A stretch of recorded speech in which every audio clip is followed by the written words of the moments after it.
désert de l'Arizona, dans l'ouest américain. Ce trou immense, c'est le célèbre météore cratère. Un cratère en forme de bol de plus d'1 kilomètre de diamètre. La cause, la chute d'une météorite il y a 50 000 ans. Les météorites, ces fragments de blocs rocheux qui errent dans le système solaire et pénètrent dans notre atmosphère. Jusqu'à présent, très peu de moyens existaient pour les surveiller. Pourtant, les chercheurs du monde entier s'inquiètent. Ils pensent que des météorites géantes pourraient provoquer la fin du monde. Ces phénomènes sont pris très au sérieux par la communauté scientifique internationale. En France, des astronomes ont lancé une grande chasse aux météorites.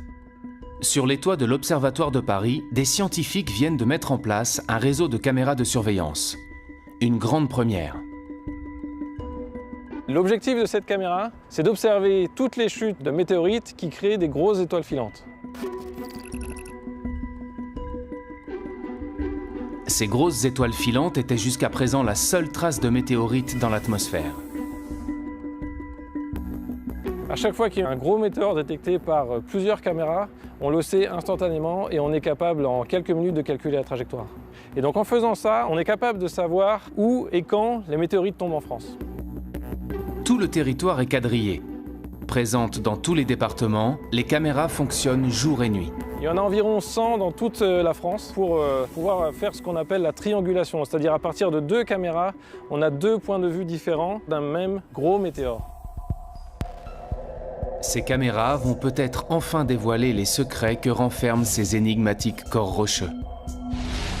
Même si les astronomes savent que la plupart des météorites viennent de la ceinture d'astéroïdes située entre Mars et Jupiter, ils ignorent de quel endroit précis. Désormais, ces caméras pourront pister la source de ces météorites d'après leur trajectoire. L'idée, c'est de faire le lien entre la composition des objets qui tombent au sol et leur provenance dans le système solaire. Grâce à ce réseau, notre espoir, c'est de savoir d'où viennent les météorites qui tombent sur la Terre. L'Observatoire de Paris est l'un des acteurs clés de cette recherche. Et plus largement, c'est ici que l'on tente de percer les mystères de notre univers. L'Observatoire de Paris. En France, c'est le plus grand centre de recherche en astronomie et en astrophysique. Le deuxième plus grand au monde derrière celui d'Harvard aux États-Unis. Fondée il y a 350 ans, cette institution continue de faire d'incroyables découvertes et travaille avec les plus grands laboratoires mondiaux. Les liens que nous avons avec l'Observatoire de Paris sont vraiment très importants. L'Observatoire de Paris a joué un rôle prépondérant au XXe siècle. Implanté sur 3 sites, à Paris, Meudon et Nançay en Sologne, l'Observatoire est né d'une grande ambition scientifique. Les académiciens royaux ont convaincu Colbert puis Louis XIV qu'il était nécessaire de construire un grand lieu de science pour la gloire du roi Soleil. De grandes découvertes ont été faites entre ces murs. C'est ici que l'on découvre que la vitesse de la lumière n'est pas infinie. Le Verrier y démontre l'existence de la planète Neptune par les mathématiques. C'est là également que l'on réalise les premières cartes détaillées de la Lune. L'Institut de recherche est prêt à relever de nouveaux défis en construisant des télescopes révolutionnaires ou en préparant de nouvelles missions spatiales. Ce sera la première fois que le LESIA travaillera sur un instrument qui atterrira sur Mars. L'une des premières choses qu'on doit le rechercher, c'est est-ce qu'il y a de l'eau liquide à la surface des objets qu'on va étudier. Sonder l'infiniment petit comme l'incroyablement grand pour mieux comprendre notre univers. L'objectif aussi, c'est de comprendre comment la Terre est devenue ce qu'elle est devenue.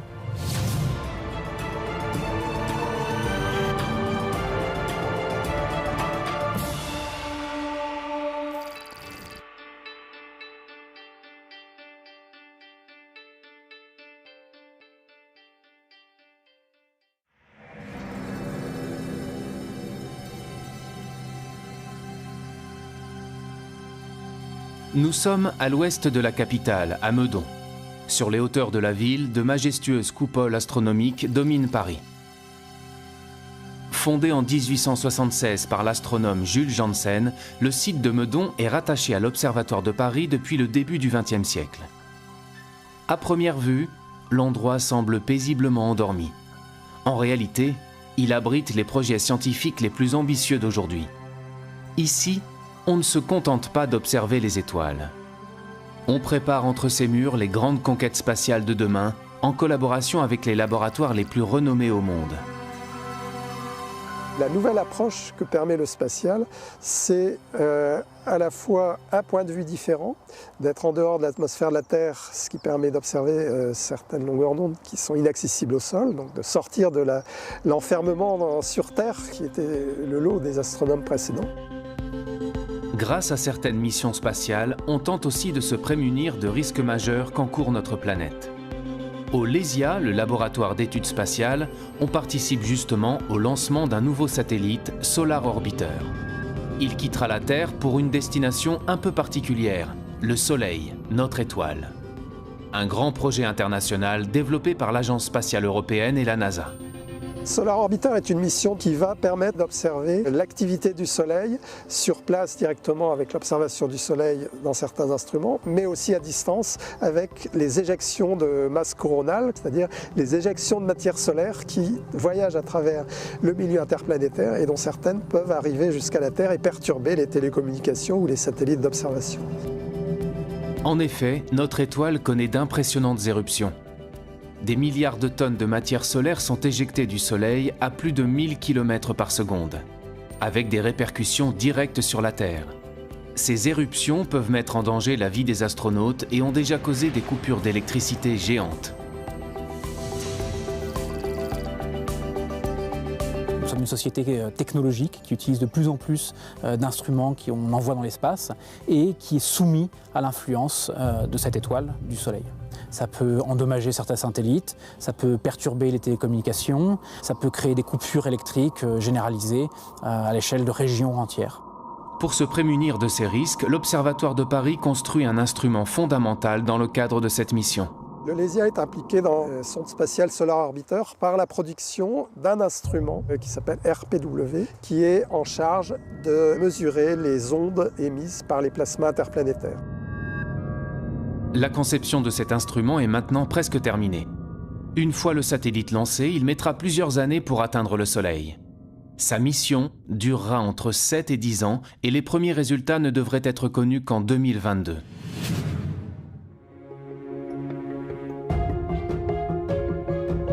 En attendant, les astronomes doivent s'assurer quotidiennement que le Soleil ne représente pas de danger pour notre planète.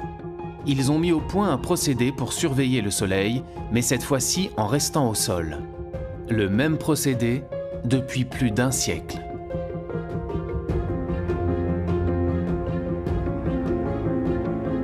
Ce qu'on fait depuis 108 ans, c'est qu'on prend des images du Soleil avec les instruments qui sont présents ici.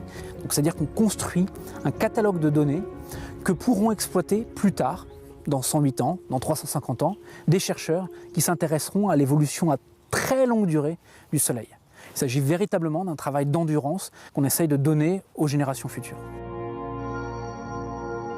Tous les jours, sans exception, depuis plus de 100 ans, les astronomes prennent des photographies du Soleil. Un procédé relativement artisanal qui fonctionne grâce à ce que l'on appelle un spectrohéliographe. Sa mission, enregistrer les taches et les protubérances du Soleil.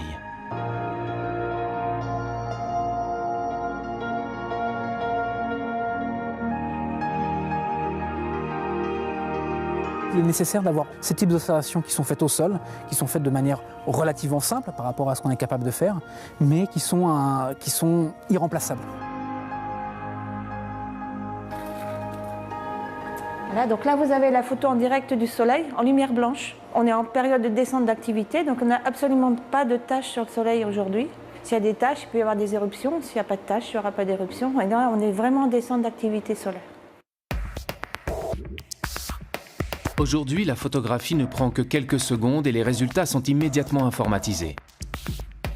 Mais cela n'a pas toujours été aussi simple. L'Observatoire de Paris a 350 ans. Ça fait à peu près 350 ans que certains chercheurs s'intéressent à étudier le Soleil. Mais à l'époque, ils avaient des méthodes où ils remplissaient des cahiers, où ils marquaient leurs observations. Section sur K, c'est la longueur d'onde, hein, surtout la longueur d'onde et l'heure du cliché là-dessus. 22 juillet 1929. Donc ça, c'est marqué tous les jours d'observation. Les pauses aussi, 3 minutes, pause.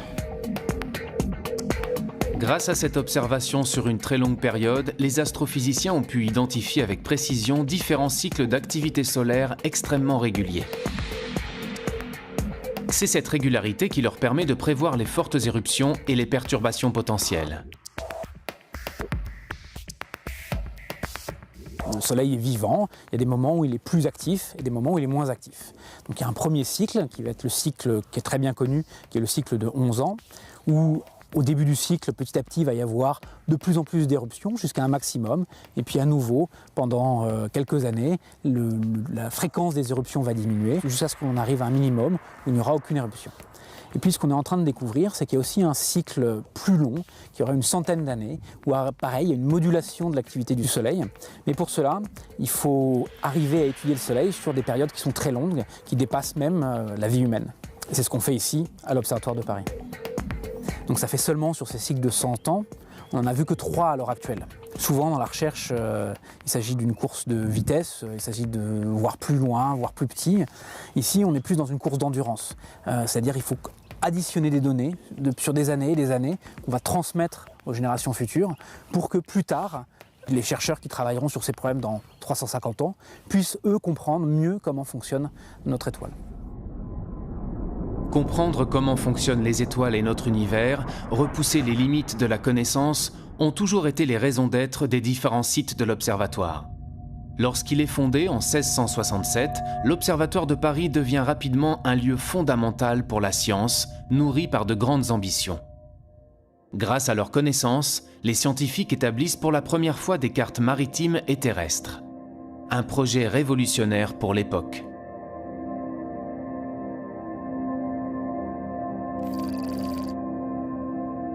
Sous le règne de Louis XIV, il était nécessaire de construire des cartes précises. Et on avait demandé à l'époque aux astronomes, grâce à leur connaissance du ciel et des mesures de latitude et de longitude, de construire la carte, notamment la carte de France.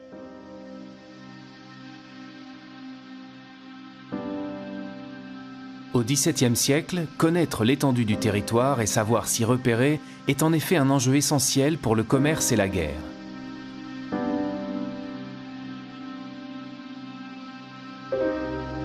Pour l'anecdote d'ailleurs, il s'est avéré que cette carte montrait que le territoire du royaume de France était en fait beaucoup plus petit que ce qu'on croyait à l'époque, ce qui a fait dire à Louis XIV que ces astronomes qui l'avaient si bien soutenu financièrement lui avaient fait perdre plus de territoire que ne lui avaient fait gagner toutes ces guerres. Cette carte, qui nécessite 60 ans de travail, représente une véritable innovation scientifique. C'est la première fois que l'on s'appuie sur la triangulation pour concevoir la représentation exacte du territoire. Et cette carte prend comme point zéro géographique une ligne méridienne, une ligne droite scindant le territoire en deux. C'est d'ailleurs en suivant cette ligne nord-sud que l'Observatoire de Paris a été construit.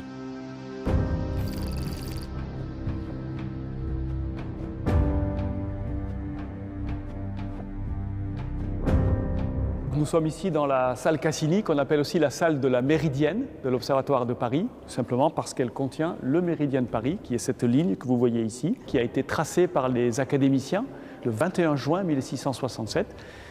Ces académiciens qui ont donné comme instruction à l'architecte Claude Perrault de construire un bâtiment symétrique par rapport à cette ligne. Cette salle majestueuse, en fait, est un gigantesque instrument de mesure. En haut, ici, vous avez une ouverture avec une petite optique qui permet de projeter l'image du Soleil sur le sol.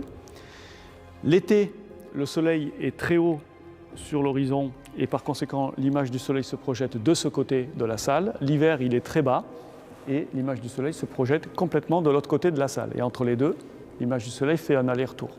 Et donc tous les jours, à midi vrai, on peut mesurer précisément à quel endroit cette image traverse le méridien. En projetant l'image du Soleil sur cette ligne, les astronomes de l'observatoire ont pu démontrer que l'axe de rotation de la Terre s'inclinait sur son orbite. Ils ont également pu établir une mesure précise du temps grâce à cette ligne méridienne. Pendant presque tout le XVIIIe siècle, les astronomes ont mesuré précisément, jour après jour, année après année, la position du Soleil sur le méridien à chacun de ses passages. À la fin du XIXe siècle, les transports se développent fortement et une heure universelle doit être adoptée. La suprématie anglaise dans le commerce maritime fait gagner le méridien de Greenwich. Mais l'observatoire reste l'un des maîtres incontestables du temps et définit encore l'heure légale française. La mesure du temps, c'est une des raisons majeures de la fondation de l'Observatoire de Paris. Dès la fin du 19e siècle, les astronomes de l'observatoire fabriquent le temps grâce aux horloges mécaniques. Et à l'époque, cela se passe dans les galeries souterraines de l'institution. Là, nous arrivons tout en bas des caves de l'observatoire. Et ici, nous allons aller vers les salles où étaient entreposés donc, les laboratoires. On stockait les horloges donc mécaniques puis à quartz au sous-sol parce que ici la stabilité de température, comme on est très profond, est très bonne tout le long de l'année. Elle fluctue quasi pour beaucoup moins qu'1 degré. Tous les systèmes mécaniques de précision ou les systèmes à quartz, ils sont très sensibles aux fluctuations de température. Donc ça change un petit peu la fréquence, la vitesse d'écoulement mesurée par l'horloge. Voilà. Donc plus c'est stable, mieux c'est. Et ici, personne ne passe, personne n'ouvre de porte, personne ne vient. Voilà. Ça s'est terminé dans la deuxième moitié du XXe siècle, au moment où toutes ces horloges ont été remplacées finalement par les horloges atomiques. Les horloges atomiques. Une véritable révolution scientifique développée dans les années 60. Dans des salles protégées comme des bunkers, à l'abri de la lumière et de la chaleur, l'observatoire définit le temps grâce à l'oscillation régulière de certains atomes. Ici, nous sommes dans une pièce où nous avons une horloge atomique. Elle sert à réaliser la définition de la seconde. Et cette définition, elle est basée sur une définition par rapport à l'atome de césium, qui est de exactement 9 192 631 770 par seconde. Les atomes de césium ont la propriété de se mouvoir selon un mouvement de va-et-vient, une oscillation extrêmement régulière. Et nous, ce qu'on fait dans cette horloge, c'est qu'on va compter cette oscillation et donc être capable de réaliser exactement une seconde. Lorsqu'il passe d'un niveau d'énergie à un autre, l'atome de césium émet une fréquence immuable du rayonnement électromagnétique qui détermine la seconde. Et une fois qu'on sait très bien réaliser cette seconde, ensuite il y a d'autres systèmes par ailleurs qui vont compter les secondes pour réaliser la minute, l'heure et le temps en continuant à compter. Pour mesurer cette seconde, on provoque cette oscillation dans cette pièce isolée de toute perturbation. Pour contrôler ces atomes, on les refroidit, ça veut dire qu'ils sont très lents. On va les lancer, ils sont sous vide. C'est comme quand vous lancez une pierre.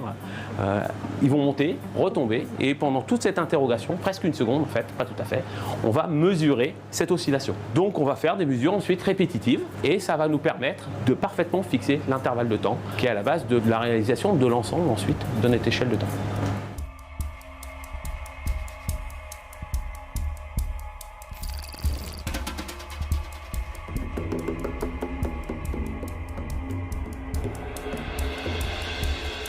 C'est aussi à l'observatoire qu'on invente l'horloge parlante en utilisant la référence de temps calculée dans ses laboratoires. L'idée est simple, donner par téléphone la même heure sur tout le territoire à tous les Français par une même voie. À l'Observatoire de Paris, chaque nuit, le service qui a mission de fabriquer l'heure vit de la sorte une perpétuelle course contre la montre entre les renseignements fournis par les étoiles et les pendules dont il faut régler les tops sur ceux de la pendule mère.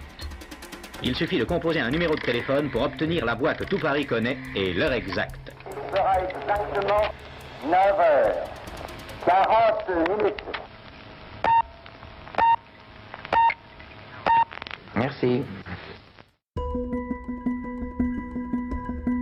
Les astronomes de l'observatoire ont une connaissance si poussée concernant le temps qu'ils peuvent répondre à toutes les questions que l'on se pose sur les éphémérides, sur le mouvement des astres dans le ciel, même très loin dans le passé.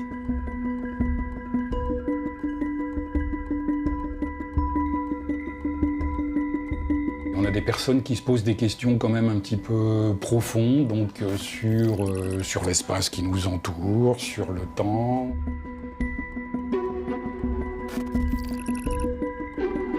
On a des demandes très spécifiques, ou d'historiens ou d'archéologues. Ils ont découvert en fait une inscription qui gravée dans la tour même de la cathédrale de Nevers, à la Saint-Michel, 1606, fut éclipse à 1h après-midi et fut nuit claire. Par rapport à ça, j'ai fait des recherches, il n'y avait pas d'éclipse, en tout cas en 1606. Par contre, il y en avait une qui pouvait être favorable, correspondre à celle-là, c'était l'année précédente, en 1605. Donc nous, actuellement, avec les théories dont on dispose, on est effectivement en mesure de calculer l'état du ciel à un instant donné quelconque. Donc par exemple, remonter le temps jusqu'à 5000 ans en arrière. C'est pour ça qu'on a souvent des questions qui nous proviennent d'historiens ou d'archéologues, qui travaillent effectivement sur du matériau qui est aussi ancien que ça. Je reçois des demandes électroniques par mail et également du courrier. Donc celle-ci, elle provient d'un monsieur qui s'est posé une question toute simple. Il suppose un vaisseau spatial qui va accélérer continuellement à une accélération égale à l'accélération de la pesanteur, celle qui nous tient sur la Terre. Et en disant, à partir de ça, combien de temps va mettre ce vaisseau spatial pour atteindre une vitesse égale à la vitesse de la lumière, et à quelle distance de la Terre cette vitesse sera atteinte. Alors il a fait le calcul, et puis il me demande juste de vérifier si son calcul est correct. Il signe d'ailleurs par Carpe Diem. Alors, bon, Carpe Diem, hein, on sait tout ce que ça veut dire. Donc le monsieur, c'est quand même un monsieur qui est connu. Bon, il est en prison, je crois, depuis les années 70, c'est un tueur en série. Je reçois aussi des courriers de tueurs en série. J'essaye de répondre à tout et à tout le monde. Donc le monsieur en question, je lui ai répondu, son calcul était juste, à peu près juste. Donc c'est pour dire que vraiment dans ce service, on a de tout. On a du très sérieux et puis on a du loufoque, de l'insolite, de toutes sortes de choses, quoi.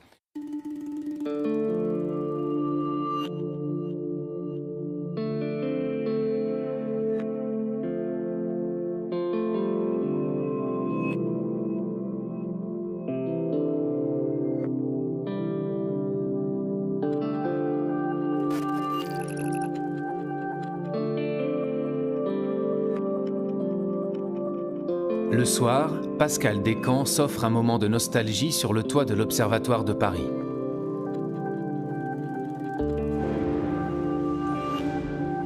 La lunette Arago, le plus célèbre instrument de l'Institut d'astronomie, marche toujours parfaitement. Cet instrument mythique, confiné dans une coupole tournante, est le témoin des progrès fulgurants de l'astronomie en France.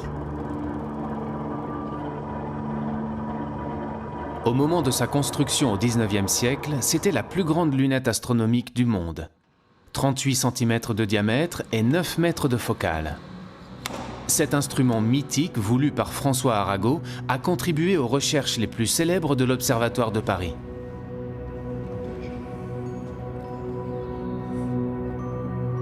Voilà, parfait. Voilà. Tout est bon. Qu'à relancer le moteur. On contrecarre en fait le mouvement de rotation de la Terre. La Terre tourne et on fait tourner la lunette autour du même axe, mais dans l'autre sens, de manière à en fait contrecarrer ce mouvement, à en fait l'annuler. Si je coupe l'entraînement, la Lune sort en moins d'une minute, elle sort, puisque la lunette va alors rester sur une direction fixe pendant que le ciel tourne. Donc on perd la Lune tout de suite. Là, ça marche. Donc c'est bon.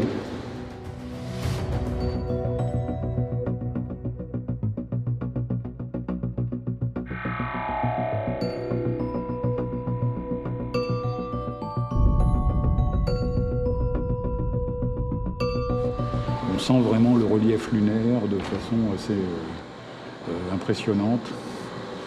Ouais, là, c'est très... Et puis ça bouge pas.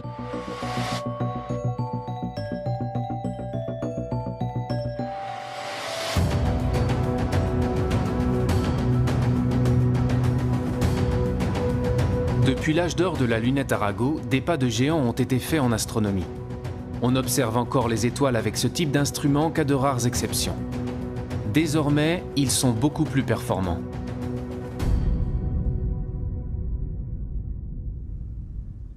Pour obtenir une meilleure vision des astres, on construit des réseaux de télescopes utilisés par des équipes de recherche de différents pays. Astronome à l'Observatoire de Paris, Vincent Coudet du Foresto travaille justement depuis 15 ans sur un réseau de télescopes construit aux États-Unis.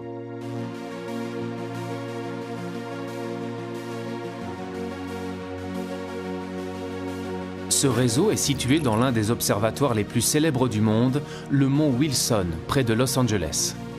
C'est ici que l'on a découvert que l'univers était en expansion. Chaque année, l'astronome français et ses collègues étrangers se réunissent en Californie pour faire avancer leurs projets communs. De grands projets internationaux qui donnent à la science plus d'envergure. Ce qu'il y a de terrible quand on travaille ici, c'est qu'on a beaucoup de collaborateurs français et qu'on est forcé d'aller en France régulièrement. Les liens que nous avons avec l'Observatoire de Paris et Meudon sont vraiment très importants. Nous ne serions pas capables de développer toutes nos recherches scientifiques sans ces collaborations. Parce qu'on ne peut pas être expert dans tous les domaines. Nous avons besoin de personnes qui viennent observer nos instruments et viennent enrichir ce que nous faisons avec leurs connaissances.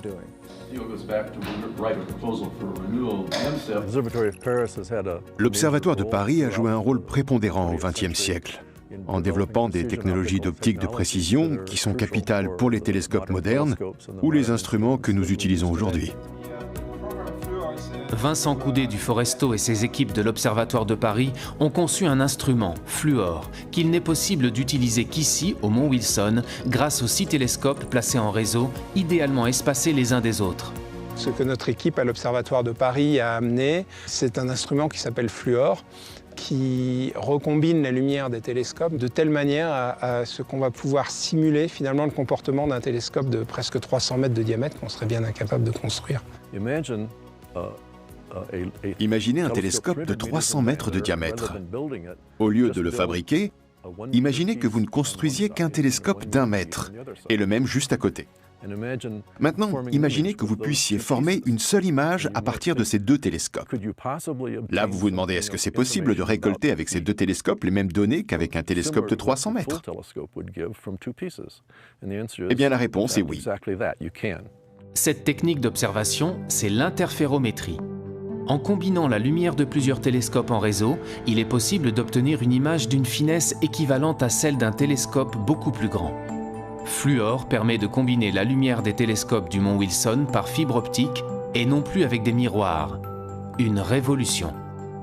Ici, nous avons construit le réseau de télescopes et toute l'infrastructure, et Vincent a apporté Fluor, son instrument, et peut l'utiliser. En échange, il le met à disposition d'autres scientifiques. On ne pourrait pas faire le travail qu'on fait maintenant s'il n'y avait pas ces collaborations internationales. Les compétences, elles sont très complémentaires. Ici, il y a une infrastructure qui est complètement unique, avec ces télescopes qui sont éloignés les uns des autres, qui permettent vraiment de simuler un télescope géant. Nous, on apporte un instrument qui permet de faire des images avec une très grande précision. Et c'est justement de l'apport de ces compétences complémentaires qu'on peut obtenir des observations intéressantes.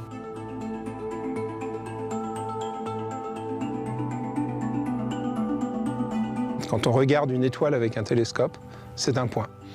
Toutes les étoiles apparaissent comme des points parce que même les plus grosses des étoiles sont trop petites pour être résolues par les télescopes.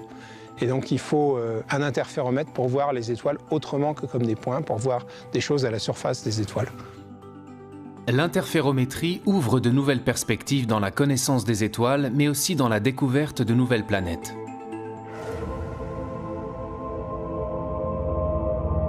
Parmi les projets qu'on a avec Fluor, il y en a un où on va regarder l'environnement des étoiles, ce qui se passe autour des étoiles. Et on sait que les étoiles, notamment quand il y a des systèmes planétaires, il y a des poussières qui restent en orbite autour de l'étoile et qui diffusent une sorte de lumière de halo. Et pour nous, ces lumières, c'est un peu la trace, c'est un peu la signature d'un système planétaire qui peut se trouver derrière. La signature d'un système planétaire comme celle d'exoplanètes, des planètes situées hors du système solaire, et que les astronomes découvrent par centaines depuis 20 ans.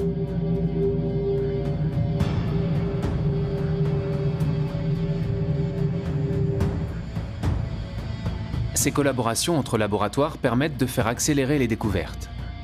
Grâce aux technologies modernes, les astronomes peuvent observer les étoiles à des milliers de kilomètres du télescope ou du réseau de télescopes pointés vers le ciel. Des équipes françaises louent parfois du temps d'observation sur les télescopes de l'Observatoire du Mont Wilson. Chacun met à profit ses instruments et ses compétences. L'astronome me donne les informations nécessaires sur les sources qui l'intéressent. J'entre ces données, je pointe vers les étoiles qu'elle veut observer, je lui trouve les franges d'interférence et je les verrouille pour qu'elle puisse enregistrer ces données. Nous avons aussi des équipes qui viennent de Sydney et de l'Université du Michigan. Chacun apporte ses instruments, ce qui leur donne du temps dans le réseau pour bien observer. Cela rend le réseau plus performant que ce que nous avions originellement. Donc c'est bénéfique pour tout le monde. Ces astronomes n'ont pas à construire de nouveaux interféromètres et l'interféromètre n'a pas à se fournir de nouveaux instruments. 10 minutes, c'est bon pour 8 minutes de plus. OK. Aujourd'hui, les scientifiques ne pourraient plus mener leurs grands projets sans ces aides extérieures.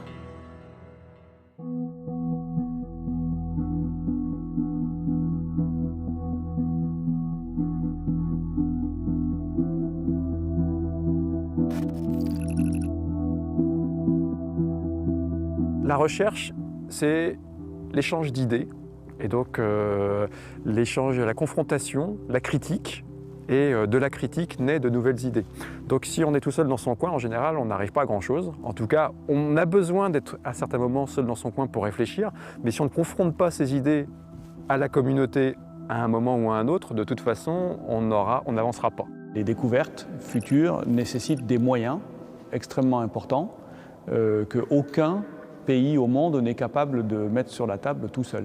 Donc on peut dire que tout ce qui était facile a déjà été fait, si vous voulez, et pour aller plus loin maintenant, il faut développer ces grands projets beaucoup plus complexes et beaucoup plus coûteux.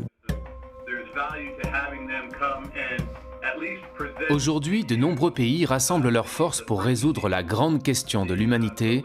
Sommes-nous seuls dans l'univers? Existe-t-il de la vie extraterrestre? Une planète pourrait apporter des réponses et obsède les chercheurs du monde entier. C'est Mars, la planète rouge.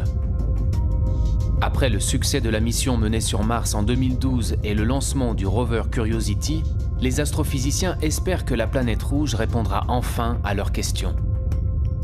Avec la NASA et une dizaine de laboratoires en France, les chercheurs de l'Observatoire de Paris participent à l'une des missions les plus attendues, la mission Mars 2020.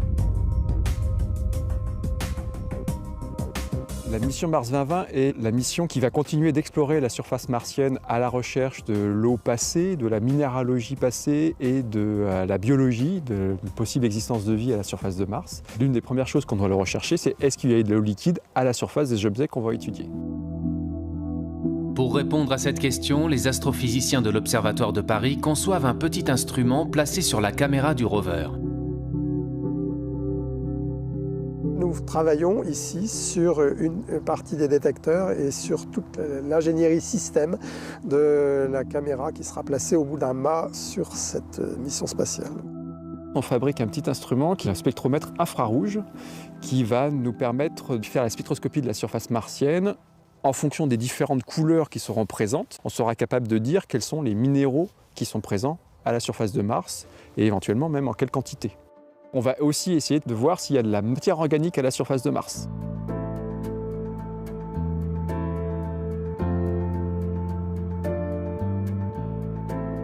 On a un défi qui est de faire un instrument très petit, beaucoup plus petit que ce qu'on n'a jamais fait. Donc ce défi de miniaturisation, il est important. Donc on se confronte à des problèmes auxquels on n'avait encore jamais été vraiment confronté en termes de place, d'intégration. Un vrai challenge.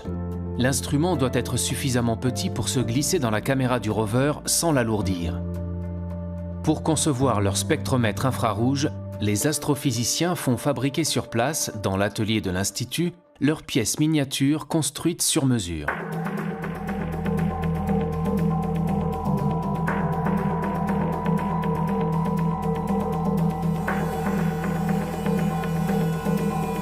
Il a fallu trouver une place au sens physique, où est-ce qu'on se met exactement.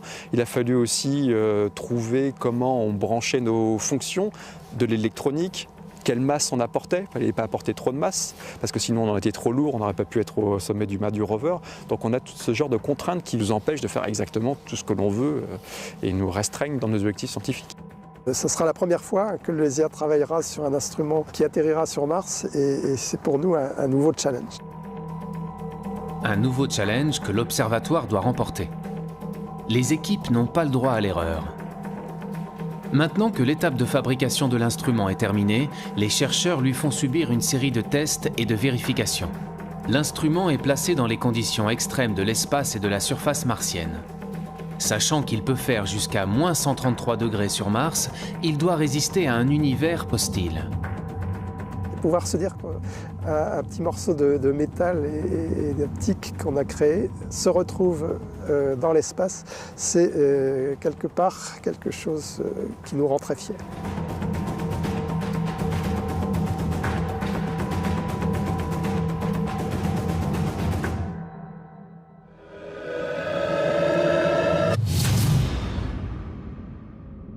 Au-delà de la recherche de vie extraterrestre, les scientifiques s'emparent d'une autre question cruciale.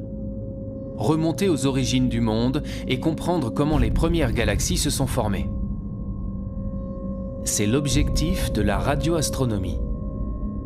En Sologne, à Nançay, dans le centre de la France, il existe un espace immense isolé en pleine forêt. 150 hectares qui font partie de l'Observatoire de Paris, mais pourtant situé à plus de 200 km de la capitale. Et pour cause, le lieu doit rester protégé des ondes radio parasites. Car ici, on développe la radioastronomie. Bien loin de la lumière que l'on perçoit, ces astronomes s'intéressent à une lumière invisible, les ondes radio, plus faibles encore que l'infrarouge. Il faut savoir que dans l'univers, il y a un tas d'astres qui vont émettre dans toutes les longueurs d'onde.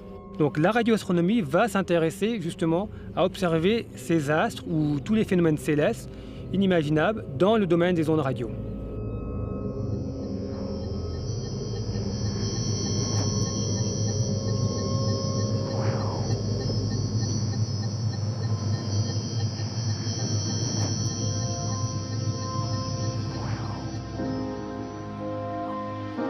Les ondes radio émises par les étoiles sont collectées par cet immense instrument métallique.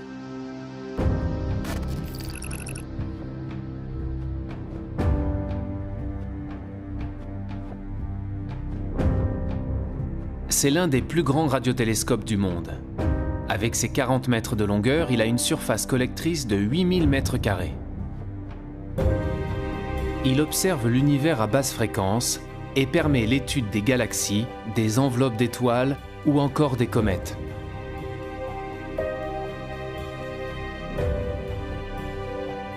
Vous pointez le télescope vers une direction d'observation du ciel, c'est la source qui vous intéresse. Donc le rayonnement arrive sur ce qu'on appelle un miroir qui va être mobile. Il réfléchit ce rayonnement sur un miroir fixe qui lui-même va réfléchir ce rayonnement dans un chariot où se trouve le récepteur.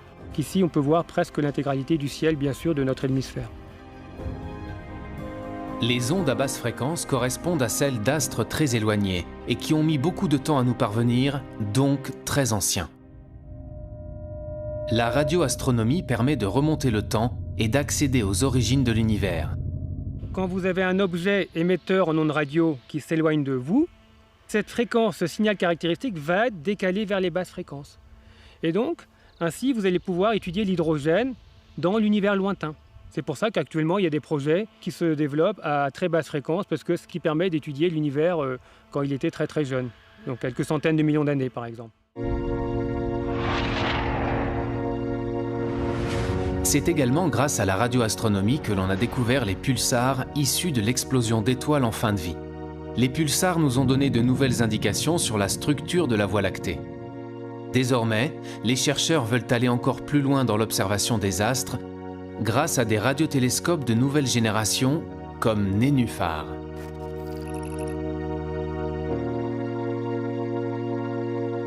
Contrairement aux grands radiotélescopes où vous pointez l'antenne pour justement observer votre source d'intérêt, Nénuphar, ce sont des antennes qui voient tout le ciel.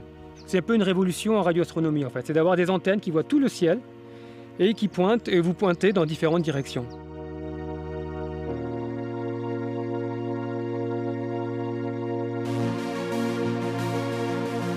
Ce réseau de 1824 antennes à très basse fréquence va permettre d'étudier l'univers quelques millions d'années après le Big Bang, la formation des galaxies. De nouvelles découvertes majeures en perspective.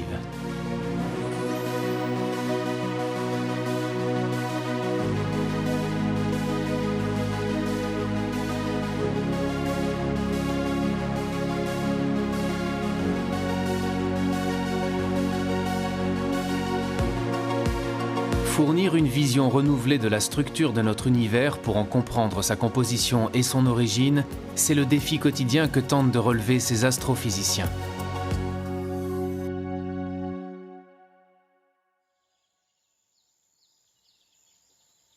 Depuis peu, l'observatoire explore également le ciel dans les plus hautes énergies, à l'autre extrémité du spectre électromagnétique, bien au-delà de la lumière visible. Le site de Meudon abrite un prototype de télescope unique en son genre. Il fera partie d'un futur grand réseau appelé CTA. Une nouvelle génération de télescopes dont l'objectif est d'explorer l'univers dans les plus hautes énergies, les rayons gamma. Ces rayons gamma sont situés au-delà de la lumière visible, au-delà des rayons X. C'est une lumière extrêmement énergétique.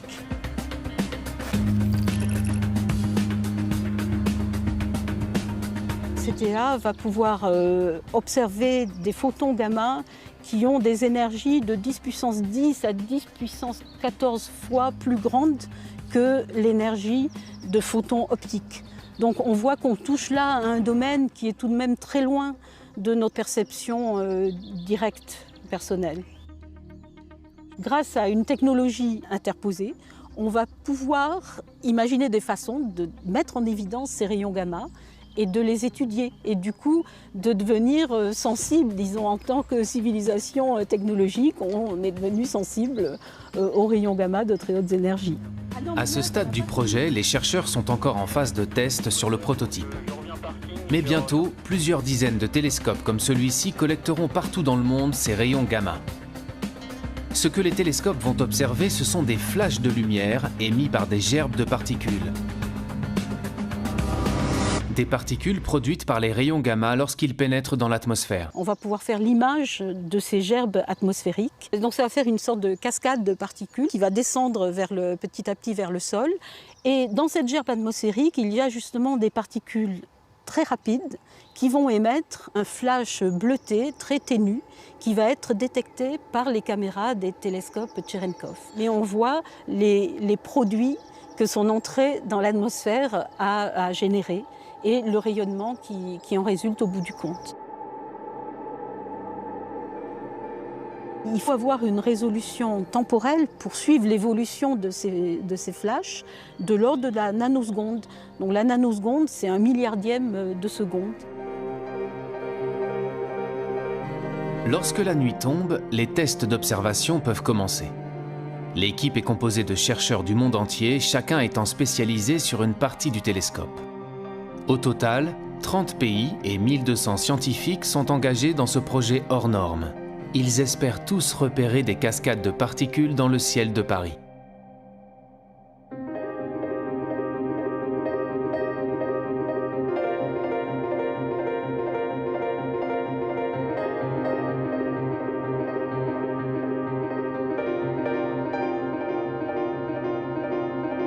On va orienter pour identifier ces gerbes atmosphériques qu'on peut repérer. Elles sont partout, il y en a partout dans le ciel, hein, donc on peut chercher l'endroit qui nous paraît le plus dégagé. En l'occurrence, ça va être cette zone-là qui est bien indiquée parce qu'en plus, elle est assez protégée des lumières de Paris. Donc là, elle n'a pas de nuages, donc on va pointer dans cette direction. On voit des sites où il y a eu des phénomènes très énergétiques et même voire cataclysmiques, comme des explosions d'étoiles lors de supernovae. Ce télescope pourra même observer des astres tellement compacts que la lumière ne peut pas en sortir, et qui restent jusqu'à aujourd'hui invisibles, comme les blazars, ces trous noirs qui renferment de nombreux secrets pour les chercheurs. Ça va apporter de nouvelles informations sur les propriétés de ces systèmes cosmiques. Et ça fournit en général à la communauté astronomique une vision renouvelée de notre univers.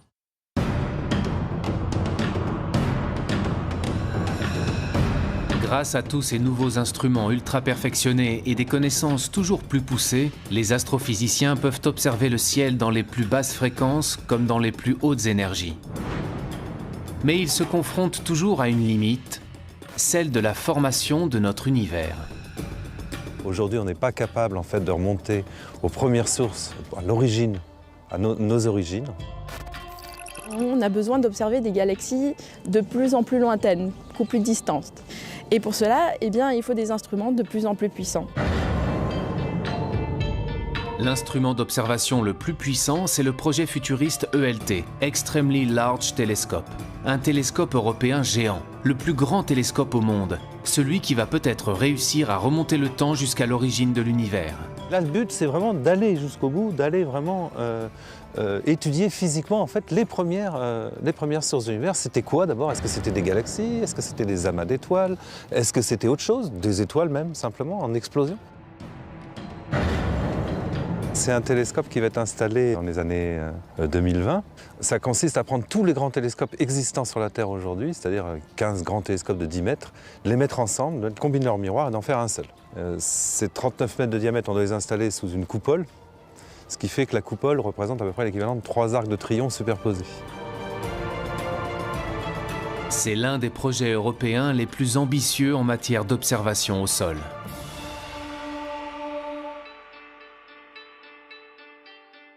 Pratiquement tous les pays d'Europe sont impliqués dans cette construction.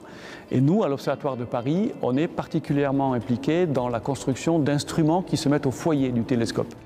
Le premier, qui est un spectro-imageur, qui travaillera dans le visible et l'infrarouge, et dont un des enjeux principaux est de détecter des exoplanètes. Et l'autre, c'est un spectrographe multi-objets qui permet de faire simultanément le spectre d'un très grand nombre de galaxies.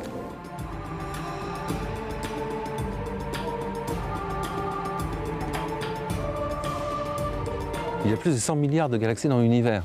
Alors chacune de ces galaxies contient plus de 100 milliards d'étoiles. Rassurez-vous, on ne veut pas analyser les 100 milliards, mais on veut au moins avoir un aperçu, je dirais, de comment elles sont constituées. Et pour ça, il nous en faut beaucoup plus qu'une. Il en faut plusieurs centaines. On va pouvoir mesurer la composition des objets, de quoi ils sont faits. Dans le même temps, on va aussi voir comment ces objets se meuvent. Et on va regarder en fait les mouvements de cette galaxie. Donc en fait, on va refaire un bilan complet de l'univers, mais surtout un bilan complet de l'univers et de son évolution, de comment il était dans le passé. C'est un enjeu en fait pour toute la communauté d'astronomie du point de vue du télescope et des instruments. Et puis pour un institut comme l'Observatoire de Paris, c'est un sacré enjeu parce qu'on n'a jamais fait ça. À l'image de la construction de ce télescope géant, il reste encore d'incroyables défis scientifiques à relever pour répondre à l'ultime question: d'où venons-nous? L'objectif, c'est vraiment de comprendre comment les planètes deviennent ce qu'elles sont devenues, comment on peut relier leur histoire avec leur état actuel. Et évidemment, l'objectif aussi, c'est de comprendre comment la Terre est devenue ce qu'elle est devenue.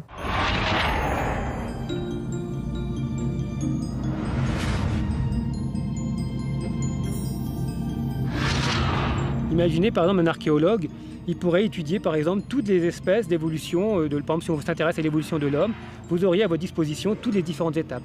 Mais on peut comme ça maintenant remonter à des objets qui ont quelques centaines de millions d'années, donc c'est-à-dire un univers qui est très très jeune. On a exploré le ciel en radio, en infrarouge, en ultraviolet, en rayons X et en rayons gamma.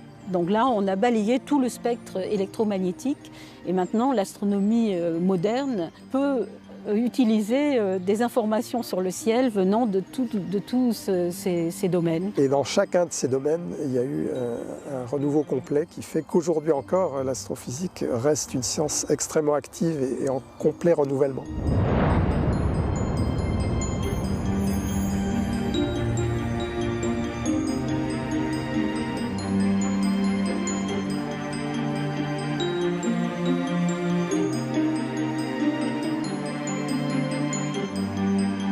Il y a un point qui est important pour tout institut de recherche, c'est de toujours accroître sa capacité à initier des grands projets qui contribuent à structurer l'avenir.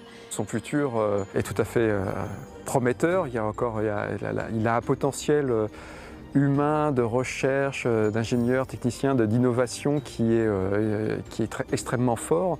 On est à bord de missions spatiales jusque dans les années 2030-2040. Donc au moins pour toute la première partie du XXIe siècle, je pense que l'Observatoire va continuer de se développer très fortement et d'être un acteur majeur de la recherche astrophysique en France et dans le monde. L'Observatoire de Paris, véritable citadelle des sciences. Plus de 3 siècles après sa fondation, ce lieu, porté par un héritage scientifique inestimable, nourrit toujours les plus grands espoirs de recherche et de découverte.